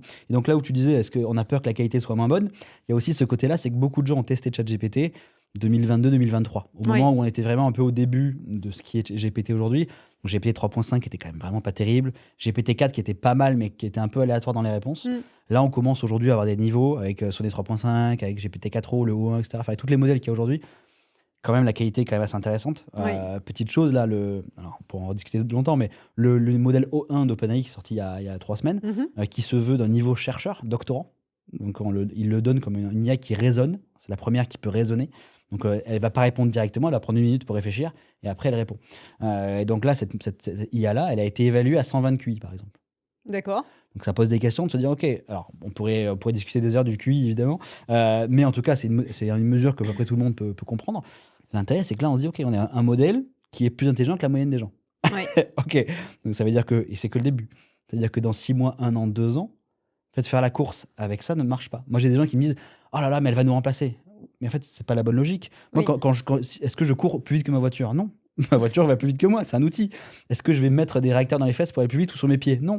Mm. Je vais pas chercher à aller combattre la voiture, à aller plus vite qu'elle. Bien sûr. C'est une bêtise, c'est un outil. Elle ne peut pas me déplacer. Il ne faut pas chercher à se battre contre l'IA. Il faut chercher à aller avec l'IA en binôme pour justement combler peut-être nos défauts ou ce qu'on n'a pas envie de faire. C'est ça qu'il faut faire. Et derrière, aller encore plus loin. C'est ça qu'il faut se dire. C'est un outil qui va aller encore plus loin. C'est comme ça qu'il faut le voir. Et alors, ce que tu dis, c'est quand même que c'est un choix qui suppose d'avoir une capacité de vision, une ouverture d'esprit, Du coup, finalement, le différentiel dans 10 ans sur un secteur d'activité, il va pas se faire entre les meilleurs du secteur ou ceux qui sont allés recruter les meilleurs ingénieurs avec individuellement les plus gros QI plus le plus gros QE, bien sûr, mais il va se faire sur la capacité à avoir, intégrer l'IA, adopté, des technologies qui sont, de complètement. toute façon imbattables. Ah ben, on peut pas le battre. On peut pas aller contre l'IA, c'est une vague qui est déjà là, qui est déjà très puissante. Et déjà aujourd'hui, si déjà les entreprises utilisaient la technologie qu'on a aujourd'hui avec l'IA, qui est déjà assez puissante, Oui, elles feraient des choses incroyables. Mais si on s'imagine en 6 mois, 1 an, 2 ans, c'est ce qui va arriver, il faut le commencer maintenant, parce que sinon la vague elle va être trop, trop, trop forte. Et ça, c'est un vrai problème. Et donc là-dessus, tu as complètement raison. Il faut bien faire attention à ça. Il faut bien se dire, OK, comment j'adopte. Et là, il y a McKinsey qui a fait une très belle étude. Alors, on pourrait aussi parler de McKinsey mais, en ce moment. Mais McKinsey a fait une très belle étude sur la question, qui est une des plus grosses à ce jour en juillet, donc toute récente, et qui explique aujourd'hui la différence entre une entreprise qui va adopter rapidement l'IA et une entreprise qui ne va pas l'adopter. Et en fait, on se rend compte qu'aujourd'hui, l'Europe est en retard complètement sur l'IA par rapport aux États-Unis. On voit que l'IA a déjà permis un rebond de la croissance aux États-Unis grâce à l'IA, alors que nous, pas du tout. Donc, on voit que l'Europe est complètement à la traîne là-dessus. Et ça, ça se voit complètement sur le PIB par habitant. Donc, on parle de productivité et de PIB sur habitant. C'est extrêmement clair. Les gens aux États-Unis produisent plus, c'est grâce à l'IA. On voit aussi le virage de la numérisation, du numérique qu'on a eu il y a 10 ans. On voit que les États-Unis ont pris ce virage-là, donc il y a eu un rebond de la productivité, alors que nous, nous, ça fait toujours pareil, hein. Nous, ça fait que baisser, oui, quoi. par rapport à ce que tu dis, c'est qu'effectivement ça a un impact sur le PIB, mais Mm. ça peut aussi avoir un impact sur le bien-être des Mais populations. Il complètement, y a un bien sûr, index que nous, on ne suit pas beaucoup, bien sûr, mais qui est quand même une méthodologie, qui est hyper solide bien sûr. et où là, pour le coup, il y aurait un vrai impact. Mais quand on parle de la semaine de 4 jours, par exemple, très belle idée, Mmh. etc., et c'est super intéressant. Et aujourd'hui, beaucoup d'entreprises ne peuvent pas mettre en place, pour différentes raisons. Là où demain, si l'IA remplace, aujourd'hui, il y a plein d'études qui montrent ça, mais globalement, on peut automatiser énormément de tâches. Aujourd'hui, le chiffre qui est sorti par McKinsey, dans lequel je suis assez d'accord, c'est que 70% des tâches peuvent être automatisées à hauteur de 50%. OK. Donc c'est quand même se dire que beaucoup de nos tâches. Et eux, quand on voit la courbe d'adoption, on voit qu'en 2030, 30% de nos heures seront automatisées. 2030, c'est Ce quand même qui demain. correspond à peu près à un voilà. C'est ça. Mmh. Et donc là, se dire, et c'est 45%, donc c'est en 2035. Et en 2080, on est loin, mais c'est 95% de nos tâches. Donc ça veut dire qu'on va dans un monde où les tâches qu'on fait aujourd'hui n'existeront plus demain. Oui, Ça veut dire qu'aujourd'hui, beaucoup de tâches qu'on n'a pas le temps de faire, comme je disais, hein, les gens sont à 130% souvent de leur bien poste. sûr. Donc déjà, toutes ces tâches, ils n'ont pas le temps de les faire. On pourrait les déléguer à l'IA. Et donc, pour passer une semaine à 4 jours, ou même se dire, bah, je travaille finalement un petit peu moins, ou je travaille de manière plus efficace, bah, en fait, on pourrait déjà, donc pour le bien-être des employés, pour se sentir un peu bien dans l'entreprise, se faire aider là-dessus. Et ce qui est quand même extrêmement rassurant, c'est que, ce que ça veut dire, c'est que dans un horizon assez proche, tout ce qui contribue, pardon, à notre bien-être et à notre capacité à créer du bien-être pour les autres, donc faire du sport, les activités artistiques, Mhm. les activités intellectuelles, bah, ça, on va avoir beaucoup plus de temps pour le faire. Normalement, on va dans un monde où c'est le cas. Mmh. La question se pose aussi, donc ça c'est le bon côté de la chose. Mmh. La mauvaise côté, c'est bah, comment est-ce qu'on va répartir mieux les richesses. Est-ce que les Oui. gens vont être payés? S'ils font 4 jours, est-ce qu'ils vont être payés pour 4 jours ou pour 5? Mmh. Voilà, il y a toutes ces questions-là Oui, on qu'on peut se retombe sur poser. les modèles de Pictet finalement, autour Exactement. de l'héritage universel, C'est là. Est-ce que ça va appuyer sur nos faiblesses, ou mieux distribuer les richesses? Il y a toutes ces questions-là. Mais je pense qu'on va dans un monde où les gens auront plus de temps pour vivre, plus de temps pour faire ce qu'ils aiment. Et quand même, c'est ça la vie aussi, c'est de pouvoir faire ce qu'on aime. mais à condition que, en tout cas en ce qui concerne l'Europe, qu'on prenne Mhm. plus ou moins bien ce virage, mais qu'on le prenne en tout cas. Pour l'instant, on a complètement loupé. OK. Il faut dire les choses. L'Europe aujourd'hui est complètement à la traîne. Et c'est quoi le plan de rattrapage pour toi? C'est-à-dire que si on devait aujourd'hui les bons choix, Hmm. justement dans ce domaine-là, au niveau, alors continental, mais déjà national en France, ce serait quoi? Bah, aujourd'hui, déjà, il y a Acte qui a Oui. été fait. Donc, c'est une loi européenne qui a été un peu comme le RGPD, mais pour encadrer l'IA, justement. Elle a été faite par des gens qui ne comprennent pas bien l'IA. Et elle a été, je pense, mal conseillée de ce point de vue-là. En fait, elle a été motivée par la peur. Et le problème, c'est que c'est rarement la bonne chose. Mm. Et en fait, ils ont enfermé les modèles dans des cases, mais pas les usages. C'est un peu comme si on avait voulu faire des moteurs un peu, hein, et qu'en fait, on avait réduit la production de moteurs, mais pas ce qu'on fait. Ce qui tue les gens, c'est la voiture. C'est qui renverse les gens, qui cartonne. Le problème, c'est ce qu'on fait avec l'IA. C'est pas exactement l'IA elle-même. C'est pas le modèle de l'IA qui pose Bien problème. C'est ce sûr. qu'on en fait avec les deepfakes, avec les hackings, avec le phishing, avec toutes ces dérives-là qui posent problème et qui font peur. Pour les élections, pour arnaquer les personnes âgées, enfin, toutes ces choses, c'est ces choses-là qui font peur. Par exemple, en Chine aujourd'hui, quand tu fais un deepfake, tu risques 20 ans de prison. Ça calme. les gens, ils disent OK, c'est peut-être démesuré, mais du coup, les gens, ils ont un peu plus de mal à faire des deepfakes. Oui, bien sûr. Là où nous, en Europe, on n'a pas du tout Oui, ces n'importe règles-là. quel adolescent peut. C'est ça. Là, on voit plein d'affaires aujourd'hui dans les collèges où tu as des jeunes filles qui, justement, se retrouvent nues avec les deepfakes, etc. C'est gravissime. Ouais, c'est très Et grave. ça se fait en 4 clics sur Internet. Et ça, c'est gravissime. Et malheureusement, ça, c'est pas combattu. Et donc, nous, on s'intéresse aux moteurs. Donc, on limite notre propre capacité à créer des moteurs. Quand tu parles des moteurs, tu veux dire des langages, des modèles de langage. Ok. Et le problème, c'est que nous, on veut limiter ça. On veut les encadrer, on veut mettre plein. Il faut qu'ils fassent des dossiers pour que ça soit accepté. Il faut qu'ils montrent patte blanche sur plein de choses. En fait, c'est pas ça le problème. L'important, c'est qu'est-ce qu'on fait avec l'IA. C'est ça qui est important. Et quand on voit des modèles américains qui sortent en open source, donc complètement ouverts, libres, etc., en fait, c'est complètement inadapté comme loi par rapport à ça. Oui, tu veux dire incentiver les usages positifs ou qui vont avoir un impact positif pour la planète, pour l'environnement, pour la société, pour l'éducation, et au contraire pénaliser les usages déviants. Nous, ce qu'on dit souvent dans le secteur, dans la tech, c'est qu'on dit les États-Unis créent, l'Europe régule et la Chine copie. Le problème, c'est que nous, on a toujours ce rôle de régulateur, mais on n'arrive pas à créer. Aujourd'hui, on a Mistral. On a H qui est en train de ce que j'ai entendu, qui est en train d'un peu se casser. On a Mistral, c'est à peu près tout. On a un modèle allemand dont j'ai oublié le nom, qui est pas trop mauvais. Il y a 2 acteurs européens. Le problème, c'est que ces 2 acteurs aujourd'hui, ils ont pas assez de moyens. Oui, alors qu'aux États-Unis, tu en as pléthore. Ils ont un pléthore, et surtout quand on voit OpenAI qui vient de lever 6 milliards. C'est déjà beaucoup de levées qu'ils ont avant, donc ils ont peut-être à 20 ou 30 milliards de levées. Quand on voit Mistral qui a levé 1 milliard, ce qui est déjà énorme pour une entreprise française. Je veux dire, c'est énorme pour eux et bravo. Mais la question, c'est qu'est-ce qu'ils peuvent faire avec ça? Est-ce qu'ils vont arriver à être en compétition avec ces gens-là? Je crois qu'ils sont moins de 50 chez Mistral, un truc comme ça. Ils sont 900 chez OpenAI. Qu'est-ce qui va se passer? Comment on peut se battre avec quelles armes? Et si on n'arrive pas à accompagner des acteurs français, européens, en disant OK, on les met en avant, on leur met les conditions d'eux, on leur donne les moyens, on leur permet de créer facilement. Arthur Menge, qui est celui qui a fondé justement Mistral, est passé devant le Sénat, il leur a dit aujourd'hui on a besoin de flexibilité dans le travail. Ce qu'on n'a pas du tout en France, et aujourd'hui on est pénalisé par rapport à ça, et je suis complètement d'accord avec lui. Et c'est vrai que malheureusement, alors on pourrait parler de droit du travail aussi, c'est évidemment qu'il y a d'autres choses, mais dans les secteurs en tension où la productivité est capitale, où vraiment on est sur des guerres de pays. Aujourd'hui la Chine et les États-Unis sont en combat, c'est la guerre froide aujourd'hui, les gens ne le voient pas encore, mais on est vraiment sur une guerre froide de l'IA, claire et nette. Et ça aujourd'hui, nous on n'est pas du tout dans l'équation. L'Europe, on n'est vraiment rien du tout. Et le problème, c'est que du coup demain, on va être dirigé par des modèles qui sont américains, fait par des mecs dans la Silicon Valley blancs. Voilà. Et le problème, c'est que les modèles qu'on va utiliser demain et après-demain, que nos enfants, nos entreprises vont utiliser, c'est ça. C'est des mecs faits par la Silicon Valley blancs et des hommes. C'est tout. Et par quelques boîtes dans le monde. Et ça, c'est vrai que malheureusement, si on veut pouvoir changer ça, il faut mettre les moyens. Donc tu veux dire qu'on a un vrai problème de diversité aussi dans la conception au niveau de la dimension cognitive en fait du modèle. Bien sûr, parce que c'est fait par les mêmes typologies de personnes. Et c'est là où c'est bien d'avoir des gens de différents univers, différentes cultures, etc. Et ça serait bien d'avoir un modèle français, un modèle italien, un modèle allemand, même plusieurs modèles, etc., qui puissent être intéressants. Moi, j'en parle avec des organisations publiques aujourd'hui qui veulent mettre de l'IA. Il y a des questions de privacy, des questions de données personnelles. Où vont nos données? Est-ce qu'elles vont aux États-Unis? Avec le Patriot Act notamment, donc on sait que les données elles peuvent être utilisées aux États-Unis. Il y a toutes ces questions un peu réglementaires. Et le problème, c'est que tout ça, ça met une masse réglementaire sur toute entreprise qui veut mettre de l'IA en France, très compliqué. Dans la santé, c'est quasiment impossible. Dans la partie, enfin c'est possible, mais ça demande des moyens qui sont colossaux. Dans le public, ils ont envie de faire de l'IA, mais ils me disent si je prends pas quelque chose de français, ça va être compliqué. Le problème, c'est que Mistral aujourd'hui sont moins performants. Donc ça veut dire qu'on est obligé de prendre des modèles moins performants parce qu'on veut rester en France et respecter la loi. Du coup, on perd en productivité, du coup, on perd en efficacité. Et du coup, moi, j'ai des entreprises qui me disent, j'ai encore eu le cas il y a 15 jours, une DG qui me disait ah bah oui, moi j'ai testé le modèle, il est vraiment pas terrible, moi franchement je préfère rester chez OpenAI. Oui. Mais du coup en fait donc tu es obligé d'être avec des Américains et donc d'accepter leurs règles parce qu'en fait les modèles d'aujourd'hui français ou open source ne sont pas au niveau quoi.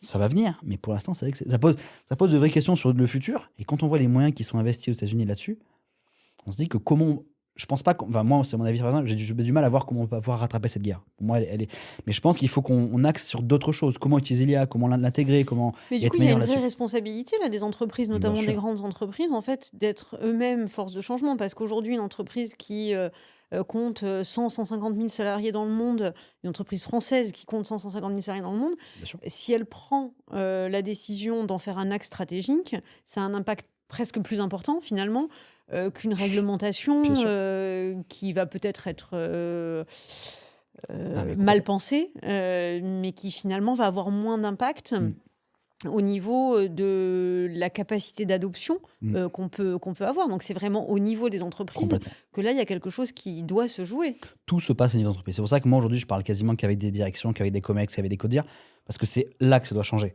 Et pas avec La DSI? Comment? Pas avec la DSI, par Oui, exemple? Ben si, mais souvent, la DSI, ils sont sous l'eau parce qu'ils gèrent déjà d'autres ouais, bien sujets sûr. et donc, en fait, ils ont envie, mais ils ont pas le temps, souvent. Et quand ils ont envie, bah, ils ont pas les moyens ou alors, en fait, c'est très compliqué. Donc, évidemment que je travaille avec eux ensuite, mais en fait, il faut que ça vienne de tout en haut. Il faut que la direction ait envie de bouger, il faut que la direction ait envie d'y aller à fond et y aller à moitié, ça marche souvent pas bien. Non. Et donc, c'est pour ça qu'il faut que la direction, ça bouge beaucoup, il faut que ça mette les moyens. Il faut malheureusement aussi accepter, des échecs, des erreurs, des problèmes et ça, le problème, c'est que les grands groupes, ils veulent être parfaits, ce que je comprends, hein. Oui, Et donc, ils demandent à leurs salariés de ne pas sortir des rails. Et quand on ne sort pas des rails, on n'innove pas. oui. Et si on n'innove pas, malheureusement, ben, l'entreprise, elle meurt. Et c'est ça où aujourd'hui, beaucoup d'entreprises ont du mal à innover avec l'IA, en tout cas utiliser l'IA pour innover. Et ça, c'est quand même un vrai, vrai problème. Et c'est une vraie responsabilité pour les CODIR et pour les comités de direction de vraiment se dire, OK, qu'est-ce qu'on peut faire? Comment on l'intègre bien? Parce que comme je t'expliquais, 80% des projets IA sont des échecs. Oui. Pourquoi? Parce qu'ils sont souvent mal faits, ils sont souvent Mm. mal montés, ils sont mal organisés. On se dit, ah, je vous mets un peu de moyens, un peu de budget, et puis vous faites ça. Et en fait, le problème, c'est que ces entreprises, elles commencent sur un peu comme quand on crée une startup. Des fois, il n'y a pas de besoin, mais ils créent quand même un projet IA. D'accord. Ils n'utilisent pas les bonnes machines, ils mettent pas les bons moyens, ils ouvrent pas les bons accès. Donc forcément, on a la moitié de l'info. Donc si on a la moitié de l'info, ben, l'IA, elle fait une réponse qui est mauvaise, parce Tout que à fait, forcément, elle oui. n'a pas toute l'info. Et en fait, pour tout un tas de raisons, on met pas les bonnes personnes. On veut le faire en interne, mais du coup, les gens ils sont pas formés. Donc le projet, il prend 1 an alors qu'il aurait pu se faire en 3 En mois. 3 mois, oui. Et en fait, le problème, c'est que toutes ces erreurs mis bout à bout, il y a un vrai souci. C'est pour ça que nous, aujourd'hui, il y a une vraie démarche de co-création, de se dire, OK, d'abord, on fait un audit, hein, où on se dit vraiment, ben, on prend soit un secteur, soit un service, soit plusieurs services. On voit ce que fait chaque personne dans le service, vraiment un peu individuellement. C'est quoi leur métier, c'est quoi ce qu'ils font au quotidien. Et après, on voit ce qui est automatisable, qu'est-ce qui est, comment dire, risqué. Parce qu'il y a des automatisations que les clients ne vont pas voir. Donc à ce moment-là, c'est que de l'interne. S'il y a une erreur, c'est moins grave. Par contre, s'il faut répondre par mail au client, par exemple, bah là, il faut que ça soit une réponse qui est parfaite. Et donc là, le risque est plus important. Donc, on régule ça suivant le niveau de risque. Donc, on fait un bilan d'audit. On voit aussi ce qui est intéressant en termes d'automatisation, parce que ça a quand même un coût d'automatiser. Bien Donc, sûr. est-ce que le ROI est intéressant? Il y a des automatisations qui prennent, je dis une bêtise, 3 jours par an à chaque salarié. Enfin, à un salarié. Ça ne vaut pas le coup d'automatiser. Non, bien Pour payer sûr. 5 000 euros et que ça vous coûte 2 000, ça n'a pas d'intérêt. C'est là où il faut regarder aussi là où c'est intéressant d'automatiser. Et donc, quand on fait cette procédure, on commence ensuite par un projet, un POC. On se dit, voilà, je commence par ce service, souvent RH, ou on commence par ce service-là, on met en place une automatisation, on voit si ça marche, et ensuite, ça fait boule de neige, parce que les autres services, ils ont envie d'avoir aussi de l'IA. Bien Donc, c'est sûr. eux qui poussent et qui deviennent moteurs dans l'entreprise, en disant, ah, bah, attends, mes collègues, là, ils ont gagné du temps, maintenant, ils font d'autres choses, c'est intéressant. Nous aussi, on veut de l'IA. Et du coup, on leur impose plus l'IA, mais c'est eux qui le demandent. Et c'est là où on commence à avoir des cercles assez vertueux qui poussent vers que l'adoption soit plus facile. Parce que tu peux mettre toutes les automatisations que tu veux, si les gens n'utilisent pas, ça sert à rien. Ah bah ça, oui, c'est... Donc c'est là où formation, reskilling, c'est là où il faut expliquer, il faut enlever les peurs. Moi, j'ai des services dans lesquels je vais, là j'ai le cas il y a un mois, le client m'a dit, bon écoute, on fait machine arrière, on ne va pas le faire. Les salariés ne veulent pas qu'on automatise. Ils ont peur de plus avoir rien à faire après. Ok. Et donc, c'est un service entier qui s'est mobilisé à dire non, non, on n'y va pas. Et donc, c'est les salariés eux-mêmes qui ont demandé au patron de dire non, non, on n'y va pas, nous, on ne veut pas y aller, on ne veut pas perdre notre job. Donc, il y a une peur là-dessus, tu vois, une peur qu'il faut arriver à Oui, expliquer et à aider. et ça rejoint aussi un sujet sur lequel toi tu es très actif, qui est celui de la formation, où aujourd'hui il y a pas tellement de gap de compétences sur des métiers techniques, mais en revanche il y a un vrai gap de compétences comportementales au sens de la connaissance de ses propres comportements en fait. Complètement. Et je pense qu'une entreprise, par rapport à ce que tu dis, une entreprise qui combine les deux, c'est-à-dire qui fait accompagner les salariés sur justement les peurs, les craintes, les Bien sûr. doutes, et la dimension technique en fait de l'évolution des métiers, là, elle peut avoir vraiment un combo gagnant, Bien sûr. à condition d'y ajouter quelque chose que moi je trouve vraiment fondamental, qui est une dimension d'intelligence collective sur ces sujets. Bien sûr. C'est-à-dire qu'on n'a pas suffisamment de contenu vulgarisé de très bonne qualité. Et d'ailleurs, c'était comme ça qu'on avait pris contact la première fois, c'était sur ta revue de Bien presse, sûr. parce que je sais à quel point c'est difficile de C'est faire clair. une bonne revue de presse. Ouais. Et toi, tu as choisi aussi un créneau d'expertise dans un milieu où il y a beaucoup de personnes qui se déclarent clair. experts de l'IA et qui en fait font du mal aussi à l'image qu'on peut avoir de l'IA parce qu'ils y connaissent pas plus que Complètement. monsieur ou madame tout le monde. Ouais. Donc il y a aussi cette dimension-là, c'est-à-dire qu'il faut qu'à un moment, les entreprises se disent, pour que nos salariés soient à l'aise avec l'IA, il faut une compréhension de l'écosystème, de ce qu'est un langage, de ce qui est en train de se passer en Chine, au Kenya, en Amérique du Sud ou dans la Silicon Valley ou à Washington autour de ces sujets-là. Donc, c'est intéressant aussi Bien sûr. parce que c'est donner accès à un autre monde et je ne pense pas qu'on puisse passer non plus complètement à côté. Mais c'est là où en France, on a une logique qui est très descendante, qui est très hiérarchisée. Oui. Et c'est vrai que du coup, les salariés se sentent beaucoup moins impliqués finalement dans les changements stratégiques On d'entreprise. reste très jacobin même dans notre rapport au travail. Complètement. Et Ouais. le problème, c'est que du coup, les salariés ont du mal à s'approprier le sujet de l'IA parce qu'ils pensent que c'est imposé. Or, en fait, vu que ça vient de les aider, ils devraient le voir plutôt positivement. Bien sûr. Mais comme on les accompagne pas, comme on leur explique pas, comme on les forme pas, et comme ils se sentent pas intégrés dans ce projet-là, bah, malheureusement, quelquefois, il y a des clashs, en tout cas, ça se passe moins bien qu'on voudrait. Là, aux États-Unis, par exemple, bah, il y a des ateliers de prompt où en fait, bah, il y a des gens il y a des espèces d'hackathons où pendant un vendredi par mois, l'après-midi, bah, il y a des entreprises qui font, bah, voilà, tous les salariés, vous réfléchissez sur quelles sont les meilleures prompts, vous utilisez ChatGPT, allez-y, vous oubliez votre travail Ce actuellement, qu'on vous devrait faites faire ça. aussi avec les étudiants d'ailleurs, bien plutôt sûr. que leur interdire, en tout cas de regarder avec un peu de condescendance le fait qu'ils puissent utiliser de l'IA. Ça, c'est complètement. J'ai des écoles qui m'appellent, alors je n'ai pas le temps d'aller avec eux les aider, mais j'ai des écoles qui m'appellent en panique. En disant, mais comment on fait déjà? On enseigne des. Enfin, nos élèves sont plus experts sur l'IA que nous, Bien sûr. donc très compliqué à détecter, etc. Ils rendent des devoirs, des mémoires, des trucs en IA. Nous, on n'arrive pas à savoir qu'est-ce qui est vrai, qu'est-ce qui est faux. On leur demande, évidemment, il n'y a rien qui est vrai. Un examen, maintenant qu'il y a beaucoup d'examens en ligne, on ne sait plus si c'est vrai ou pas. Ils sont perdus sur tous ces Mais problèmes-là. intellectuellement, c'est fascinant quand même parce que tu te dis, qu'est-ce qu'on crée qu'est-ce que ça nous donne comme opportunité de créer comme rapport à l'apprentissage quand on dit en fait, vous avez au bout de vos doigts une bibliothèque absolument universelle. Ça, c'était déjà vrai avec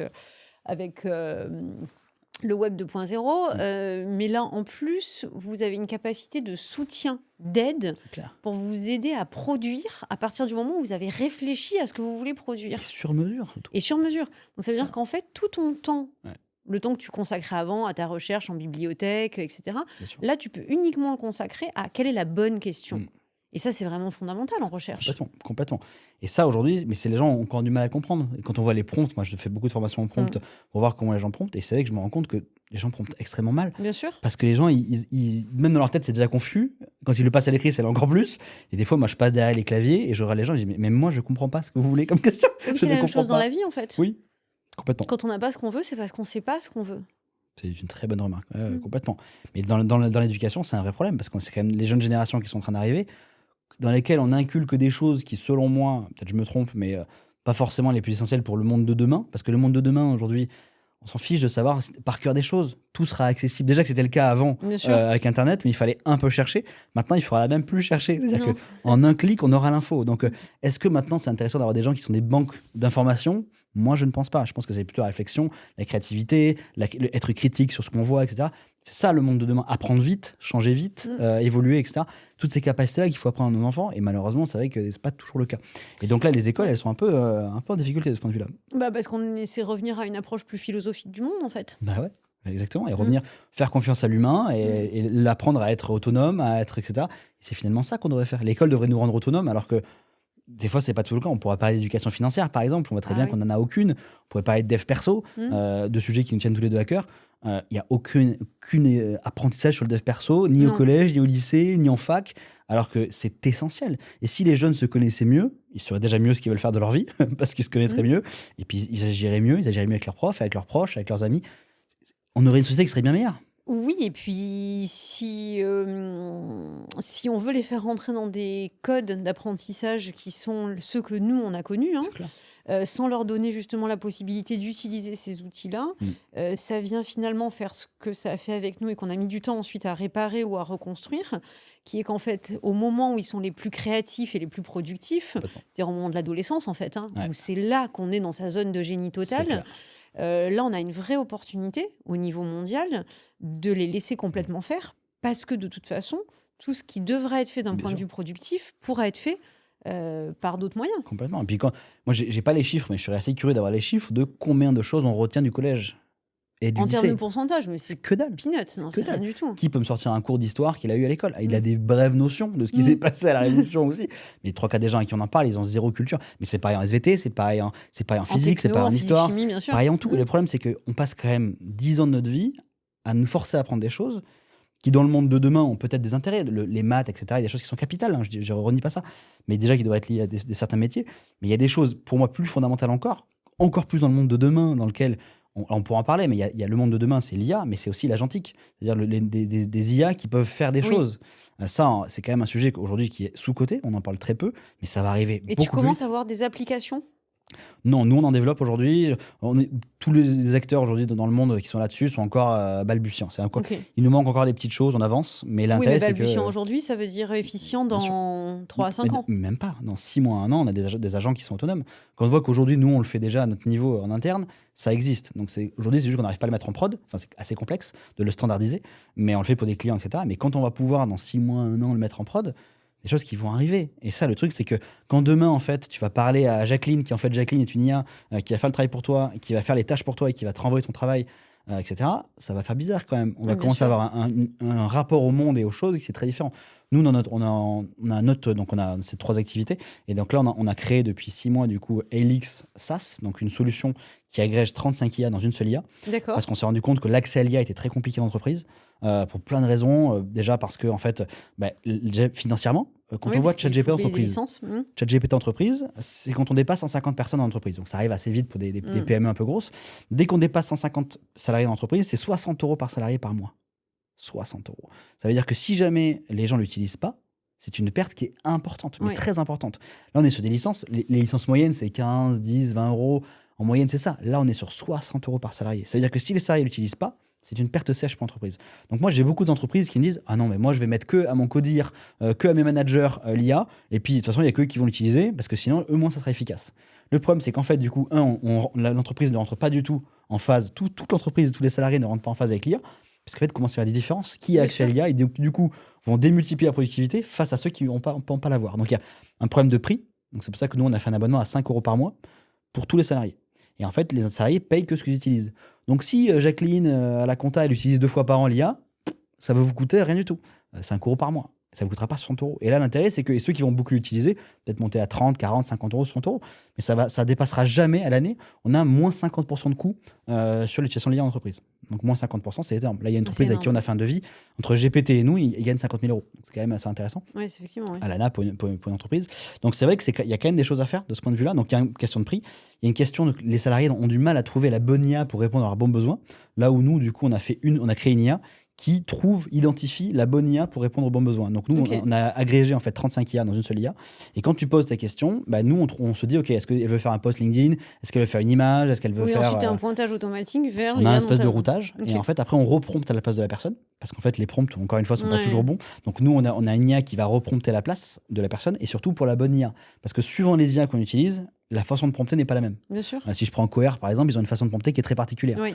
Si tu veux faire une image avec l'IA, les prompts en IA d'image sont très difficiles. Donc là, on a une IA qui fait ça. Donc bref, il y a tout ça. Et donc, tout ça fait qu'on a créé aussi une boîte à outils qui permet d'avoir des automatisations qui sont pré-packagées. Donc là, on se rend compte que les entreprises, elles ont envie d'accéder à l'automatisation. Et nous, ce qu'on fait, c'est qu'on a créé une boîte à outils où il y a une vingtaine aujourd'hui d'outils déjà préfaits qui te permettent, par exemple, de traduire. Tu peux traduire un document jusqu'à 200 pages en 3 minutes. Ce qui est quand même assez sympa Ouais, c'est pour pas grand-chose en termes d'argent. Et l'intérêt, c'est que demain, tu reçois un PDF d'une entreprise interne ou externe, un rapport de la Commission européenne que tu as envie de lire. Il est en anglais, tu sais pas, tu le passes dedans et tu l'as en C'est français. réglé. Et en fait, il y a plein de choses comme ça qui permettent de gagner du temps. Et donc, nous, on les a automatisées. Et donc, en fait, ça fait travailler peut-être 30, 40 IA en même temps, en parallèle, qui font la tâche. Donc ça, c'est une chose qu'on fait. Et donc, ce que je veux dire, c'est qu'aujourd'hui, il y a aussi mettre dans les mains des entreprises des solutions qui sont utiles et qui vont fonctionner. Et surtout pour tous les salariés. Bien Même sûr. s'ils ne vont pas l'utiliser, il faut qu'ils aient la possibilité d'utiliser. Bien sûr. Et ça, c'est capital et que ça soit assez simple. C'est pour ça que nous, on travaille beaucoup sur le l'UX, l'user experience, pour que ça soit vraiment le plus simple possible pour n'importe quel salarié. Parce que pour le coup, c'est la clé. Il faut qu'on évite de vivre une deuxième fracture numérique. Moi, je parle à des gens en entreprise, des fois, ils ont du mal à utiliser un navigateur Internet. Oui. Donc, on en est déjà là. Donc, si déjà, ils n'arrivent pas à utiliser un navigateur Internet et qu'on leur met l'IA entre les mains, C'est ils vont catastrophique. jamais y arriver. Et le problème, c'est qu'on va avoir des gens, souvent quand même entre 50 et 60 ans, qui malheureusement ont 2 fractures, Oui. et les 2 fractures-là, numérique et IA, qui vont devoir gérer. Et ça veut dire qu'ils vont être face, en termes de personnel, moi je trouve ça difficile. Tu vois des petits jeunes qui font ton travail en 2 heures, 30 tu vas secondes, prendre toi ta journée, tu te sens comment à la fin de la journée? C'est difficile quand même. Et donc il faut pouvoir aussi accompagner. Donc nous, notre solution, elle est vraiment là pour, pas les experts, elle est là pour tout le monde. Elle est là pour vraiment les gens qui n'ont pas l'habitude d'aller sur l'IA. Et c'est ça où je pense qu'il y a une vraie responsabilité dans l'entreprise de se mettre là-dessus. Donc ça, c'est potentiellement une 3e boîte bientôt. Alors justement, aujourd'hui, c'est la même, mais je pense qu'on va en faire une à part. Et donc là, on lance le produit cette semaine. Donc là, on est en bêta pour pas mal d'entreprises. Et donc là, on lance le produit cette semaine pour tout le monde. Tu travailles combien d'heures par semaine? Beaucoup. Automatisation comprise. Si on prend l'automatisation, c'est comme si j'étais 3. Honnêtement, on avait fait le calcul aujourd'hui, c'est comme si j'étais 3. Donc c'est quand même assez intéressant en termes de productivité. Je dois être à 100 heures par semaine en moyenne sur l'année, hein, donc c'est assez énorme. C'est un choix. Après, je pense que c'est lié à ses ambitions aussi. Aujourd'hui, moi, j'ai fait un choix fort, c'est de vouloir faire ça assez rapidement, d'y mettre toute mon énergie, tout mon temps, d'éviter d'avoir 50 business aussi, même si 3, ça peut paraître beaucoup pour beaucoup de gens. Mais en tout cas, il y en a un qui se gère quasiment en autogestion, donc c'est déjà assez simple. Donc ça peut paraître beaucoup de temps, mais quand on aime ce qu'on fait, je pense que c'est ça. Et surtout quand c'est aligné avec ce qu'on veut être et ce qu'on veut faire, c'est ça le plus important. Moi, je vois les entrepreneurs qui souffrent du manque de temps, etc. Mais ça veut dire qu'ils sont pas alignés avec ce qu'ils veulent. Soit parce qu'ils veulent plus, soit ils veulent moins. Enfin, il y a un problème d'alignement. Et je pense que ça, tu vois, en dev perso, c'est quelque chose qui est capital. Savoir où on veut aller, savoir qui on est. Et une fois qu'on sait où on veut aller et qui on est, après, il n'y a plus qu'à tracer la route et puis y aller, quoi. Et puis après, c'est difficile, mais ça fait partie du chemin, quoi. Oui, tu souffres pas d'un manque de qualité de vie, d'un Complètement. manque de temps. C'est pas un plaisir, ni pour mes proches, ni pour ma famille, etc. Ni mes amis qui aimeraient me voir plus, qui aimeraient, etc. Mais malheureusement, il y a des choix de vie, il y a des choix de carrière. Et je pense qu'il faut qu'ils le comprennent aussi. Et je pense que beaucoup de mes proches le comprennent et savent qui je suis. Et quand je suis avec eux, je suis avec eux à 100%, etc. Mais malheureusement, c'est vrai que c'est moins fréquent que ce que je voudrais. Je vois moins ma famille que je voudrais, etc. Mais encore une fois, c'est aligné avec ce qu'on veut. Et c'est des périodes de notre vie. Moi, je fais ce choix parce que je veux justement, dans quelques temps, l'être un peu moins pour pouvoir avoir une vie de famille justement propre. Et donc pour ça, ça demande des choix. Donc je veux... Voilà. Une fois que c'est un choix, une fois que c'est pas subi et que c'est dit à tout le monde, c'est transparent, je pense que ça peut se vivre assez bien, je pense. En pleine conscience. En pleine conscience, c'est exactement ça. Et ça, c'est capital. La pleine conscience, vraiment, c'est quelque chose sur lequel je travaille aussi et qui est vraiment important. Je pense que quand on l'est, tout est aligné, tout fonctionne. On ne subit pas, on prend du plaisir. Là aussi, quand je vois des entrepreneurs qui vont dans des secteurs où ils n'aiment pas trop, mais juste par opportunité, pour moi, c'est pas le bon chemin. C'est tellement difficile d'entreprendre. C'est difficile. C'est tellement difficile. Si tu te rajoutes la contrainte en plus de devoir aller vers quelque chose qui te demande un effort, là, si t'aimes pas ce que tu fais, alors que tu vas y passer des centaines d'heures, franchement, ça vaut pas le coup. Ça vaut pas le coup parce que c'est trop difficile.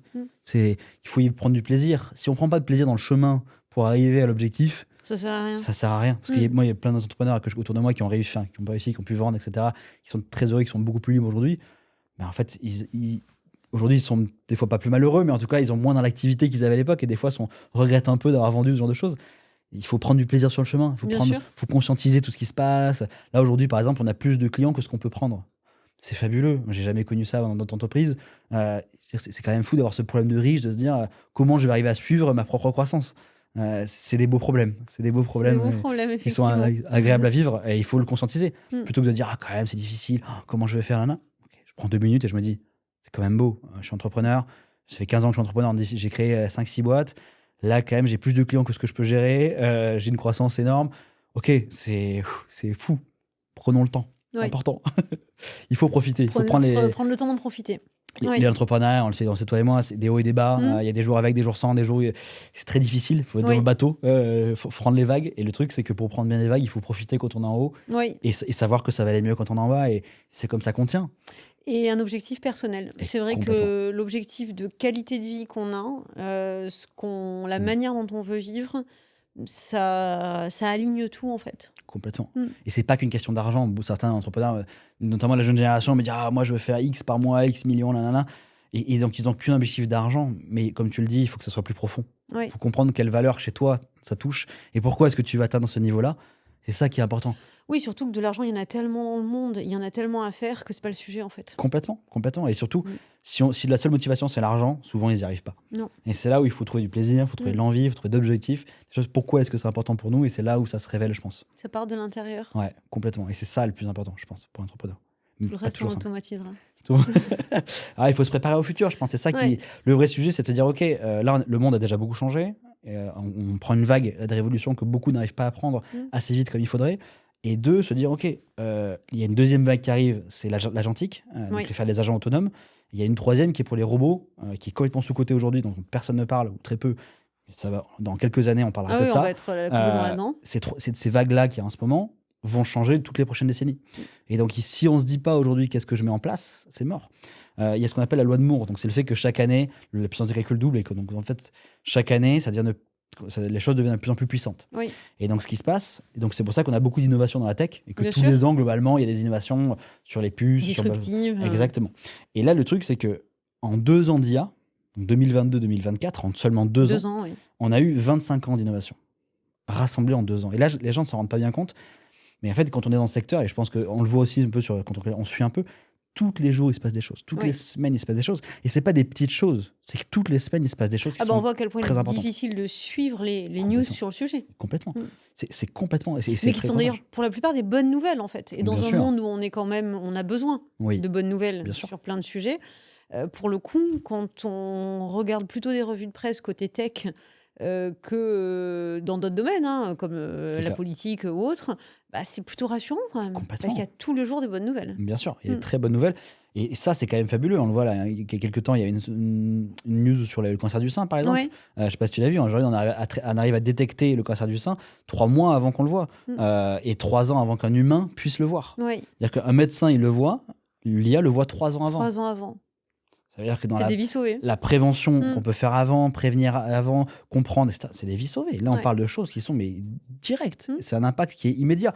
Et ça, dans la santé, d'ailleurs, on pourra en parler des heures, mais sur la santé, il y a quand même un vrai sujet. C'est parce que les médecins ont du mal aussi avec l'IA, parce qu'ils ont l'impression de se faire remplacer. Et comme c'est souvent à haute valeur ajoutée, les médecins, on se dit, on ne veut pas se faire remplacer par les robots. Et donc, ils sont en train de se battre un peu contre les robots, alors qu'en fait, ça doit être un outil, encore une fois. Et quand on voit qu'aujourd'hui, les robots et les IA sont meilleurs que les médecins, il faut se dire, il y a une étude qui est sortie aux États-Unis qui est assez difficile à entendre pour les médecins. C'est-à-dire qu'aujourd'hui, 60% des gens préfèrent se faire soigner par un IA que par un humain. C'est dingue. Et pourquoi ? Parce que les robots sont plus empathiques. Donc je dis robots parce que ça parle à tout le monde. On parle d'IA. En fait, ce qu'on se rend compte, c'est que les IA sont plus empathiques que les humains. Et ça, quand on comprend ça, déjà, ça se remet en question en tant que médecin, en disant, qu'est-ce que je suis en train de faire ? Mais moi, quand j'en parle avec des copains médecins, des fois, ils me disent, mais j'ai pas le temps, en fait. J'ai pas le temps d'être empathique. J'ai pas le temps, parce qu'en fait, j'ai 3 minutes. Derrière, j'ai 10 minutes d'administratif. Je peux pas être avec mon patient. J'ai pas le temps. C'est le flow. Il y a tellement de gens. Si je prends 2 demi-heures avec mon patient, mais en fait, j'en prends que 10 dans la journée, je dis une bêtise. Et en fait, du coup, je vois beaucoup moins de gens. Du coup, les gens, ils prennent 6 mois pour me voir. Enfin, du coup, ça fonctionne pas. Et du coup, il y a tout un problème aujourd'hui au niveau de la médecine qui est pris par le mauvais bout, parce qu'il y a une question d'ego, c'est-à-dire j'ai pas de me faire remplacer, non, je suis pas meilleur que lui. Là, il y a eu un concours qui a été fait il y a 1 mois là, avec des médecins américains, et donc ils ont mis deux groupes, des groupes de médecins et des groupes d'IA, et en fait, l'IA gagne 2 manches sur 3 à 84%, donc elle écrase complètement la compétence de nos docteurs.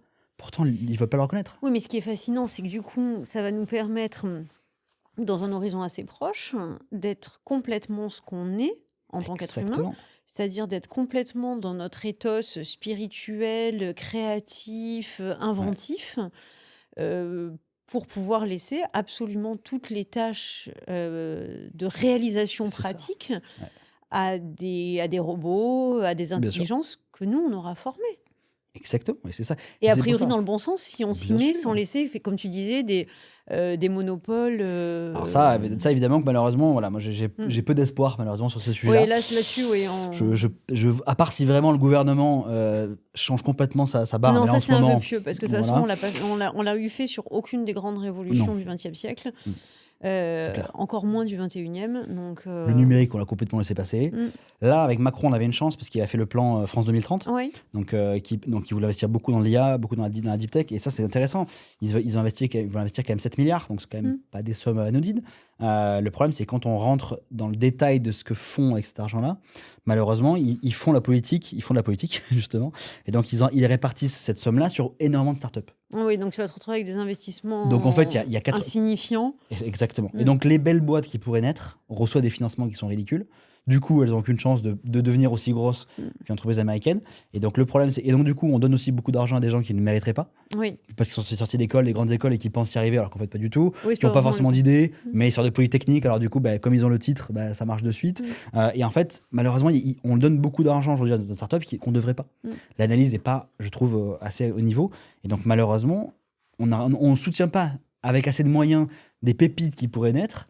Et à la fois, on répartit sur beaucoup d'entreprises. Pourquoi on fait ça ? C'est un sens, c'est un but. Hein.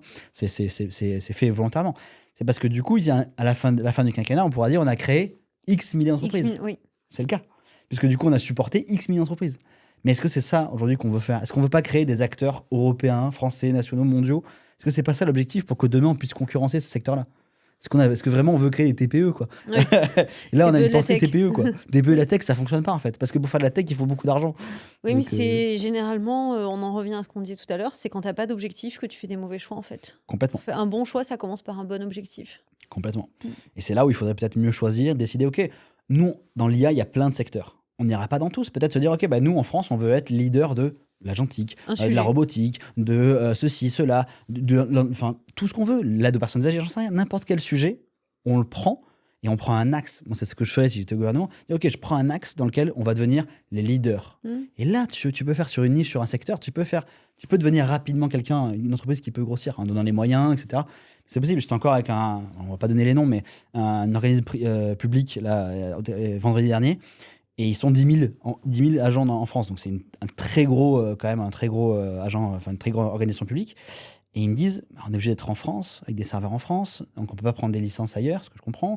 Donc en fait, ils sont complètement sclérosés par des marchés Très publics. contraignant. Il faut des marchés publics, donc ça veut dire qu'il y a que des grandes boîtes qui vont pouvoir participer à ces marchés publics, parce qu'il faut remplir des pages, des pages, des pages. Et donc en fait, beaucoup de petites boîtes vont même pas essayer de participer, parce qu'en fait, c'est pas intéressant pour elles. Et donc en fait, le problème, c'est qu'on retombe sur les mêmes choses. C'est les mêmes qui gagnent, c'est les mêmes. Et du coup, ça ne fonctionne pas. Je veux dire, comment dire, cet organisme public, ils ont fait un marché public pour avoir une entreprise qui va les conseiller sur quelle IA choisir. Donc, ils ont peut-être mis 40 000 euros ou 50 000 euros dans un marché public juste pour être aidés à être conseillés. À être conseillé, ouais. Ce qui est bien. Mais le truc, c'est qu'eux, ils vont pas faire grand-chose. Ils vont prendre 50 000 euros, ils vont vous Et ils conseiller. vont juste te Et donner. c'est ça. Et le truc, c'est qu'après, il faut agir. Et donc, il y a tout un tas d'administratifs comme ça qui clouent le public et le privé qui fait que ça va être compliqué à bouger. Mais dans un monde où ça va très vite, ça pose des vraies questions. Ça pose des vraies questions et c'est là où on en revient à ce qu'on disait. Les PME et les TPE aujourd'hui ont une chance. Et les Oui, ETI, c'est qu'elles bougent, elles elles sont plus bougent agiles. beaucoup plus vite. Moi, j'ai vu des PME aujourd'hui. Bah, là, le frigoriste avec qui dont je vous parlais, frigoristes, ils sont 60. Aujourd'hui, c'est comme si c'était 70. C'est énorme. Ils ont Ouais. complètement pivoté. Ils sont beaucoup plus performants, beaucoup plus rentables. L'entreprise a récupéré des couleurs de partout. Les clients sont plus contents parce que du coup, ils ont les réponses plus vite et meilleures. Tout le monde y gagne. Tout le monde y gagne. Pourquoi est-ce que l'entreprise va aller sur un grand groupe qui va être plus lent, qui va pas avoir d'IA, Non. En fait, la barrière à l'entrée va commencer à sauter. Et on va dans un monde aussi où demain, on pourra tous créer nos logiciels, on pourra tous créer un petit peu ce qu'on veut, nos assistants à nous. Et donc, ça pose des questions sur les modèles économiques. Ça remet beaucoup de choses en cause. Et c'est pour ça que j'accompagne beaucoup les dirigeants, parce que ça remet tout en question. Les business models, la gestion d'équipe, on parlait de management tout à l'heure ensemble. C'est dire, OK, ça va changer aussi le management, c'est-à-dire comment est-ce qu'on manage une équipe, où demain, Bien il y aura sûr. des humains et des robots, Mm. et des automatisations, et etc. Ça va quand même changer beaucoup de choses. Et même les gens qui veulent de moins en moins être salariés, la jeune génération ne veut plus trop de salariés. La jeune génération, elle veut être freelance, elle veut être... quel va être le future of work? C'est un vrai sujet, quoi. C'est un vrai sujet. Et c'est un sujet dont je parle beaucoup avec les dirigeants, parce que il faut s'y positionner maintenant. Ouais. Sinon, on prend le mur de plein fouet. Ah, c'est sûr. Et c'est un vrai problème, je pense. Donc, il y a beaucoup de sujets. J'ai beaucoup parlé là-dessus, mais... Énormément de sujets imbriqués, effectivement. Ouais, Mais en tout cas, un vrai virage à prendre. Ouais, complètement. Un vrai virage à prendre. Et il faut le prendre maintenant. Et je pense que beaucoup d'entreprises se disent, peut-être se freinent elles-mêmes. Soit dire j'ai le temps, soit dire c'est une vague, soit se dire peut-être c'est trop complexe pour moi. Ou alors c'est pas adapté. Moi, quand le frigoriste est venu me voir, je pensais pas. Ils vendent des clims pour Burger King, tout ça. Bon, je pensais pas que c'est des entreprises avec lesquelles on pouvait faire beaucoup d'IA. Et Ouais. pourtant, si, en fait. On peut faire beaucoup de choses. Et en fait, n'importe quelle PME, TPE, et grand groupe évidemment, peut faire de l'IA. Et c'est ça qu'il faut se dire, c'est qu'il n'y a pas de barrière, il n'y a pas de limite. C'est accessible, il faut y aller, il faut se lancer. Il faut prendre le train maintenant parce qu'ils vont être dépassés très vite. Il y a des secteurs entiers qui vont changer. On parle à partir de l'expertise comptable que je connais bien. Je travaille avec pas mal d'experts comptables.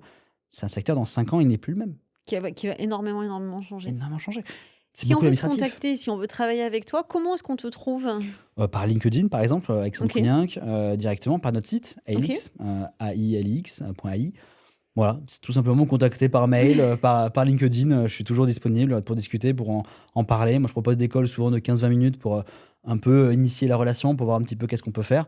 Comme ça, on peut voir un peu vite si c'est possible ou pas, parce que beaucoup s'imaginent des fois des choses ou des rêves. Moi, je suis très transparent, je suis très direct. Et j'ai encore dit à un client la semaine dernière, voilà, ça ne marchera pas. Ce que tu veux faire aujourd'hui avec les capacités de l'IA, ça va être un échec. Oui, mais moi, tu fais ce que tu veux, on peut le faire. Mais il y a de grandes chances que ce soit un échec. Et ça, il faut quand même aussi se dire les choses, je suis pas là pour vendre du rêve, je suis là pour dire ce qu'on peut faire aujourd'hui avec les moyens actuels. Et peut-être demain, ça changera, mais aujourd'hui, on peut faire ça.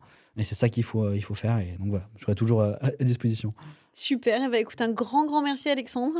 Merci Un à grand toi. merci pour ton temps. Un grand merci pour cette discussion et pour cet échange. Merci beaucoup. Merci d'avoir écouté Le Bon Choix, le podcast grâce auquel vous ne prendrez plus jamais de mauvaises décisions. Si vous avez aimé, n'oubliez pas, comme toujours, de liker, de commenter et de partager. Ça vous a plu? C'est incroyable. Ouais. Tellement de contenu. Ouais, il C'était y a top. trop de. On est parti dans tous les sujets. Du coup, je me disais, putain, il faut que je reste sur le sujet.